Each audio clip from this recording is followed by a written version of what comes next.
মহাকুম্ভ মেলায় দর্শন দিতে এসেছে এমন তিনজন অদ্ভুত সাধু বাবা। এনাদের কঠিন তপস্যা শুনে আপনারা চমকে যাবেন। রাধেপুরী বাবা, এই সাধু বাবা 15 বছর ধরে তার একটি হাতকে হাওয়ার মধ্যে রেখেছে। এই সাধু বাবা তার হাত 15 বছর ধরে লম্বা করে স্থির রেখেছে।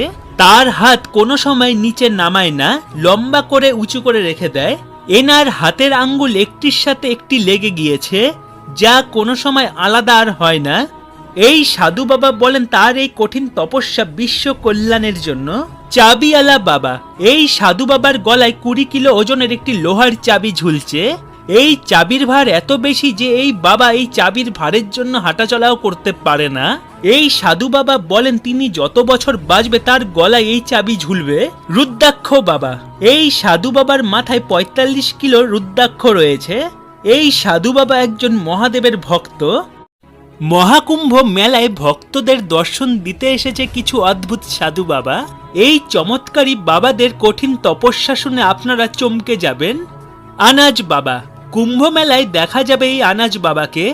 এই বাবার বিশেষত্ব হলো এই বাবা পরিবেশের মঙ্গলের জন্য এমন কঠিন তপস্যা করছে। বড় বড় সাধু সন্তদের পক্ষেও এই তপস্যা করা অসম্ভব। আসলে এই আনাজ বাবা 5 বছর ধরে তার মাথায় অনেক রকমের ফসল চাষ করছে। আনাজ বাবার মাথায় বাজরা, গম আর চানার মতন আরো অনেক ফসল চাষ করে আসছে।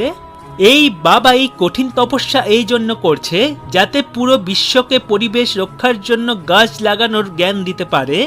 তো বন্ধুরা, পরের সাধু বাবাকে দেখার আগে আপনাদের কাছে অনুরোধ, কমেন্টে হর হর মহাদেব অবশ্যই লিখে যাবেন। ছোট্টু বাবা, কুম্ভতে অংশগ্রহণ করা এই ছোট্টু বাবা, যার উচ্চতা 3 ফিটেরও কম। এই জন্য এই বাবাকে ছোট্টু বাবা বলা হয়। এই বাবা 32 বছর ধরে স্নান করেনি। ছোট্টু বাবা সারা জীবন স্নান না করে তপস্যা করে আসছে। ছোট্টু বাবার এই কঠিন তপস্যা দেখে সবাই চমকে যায়।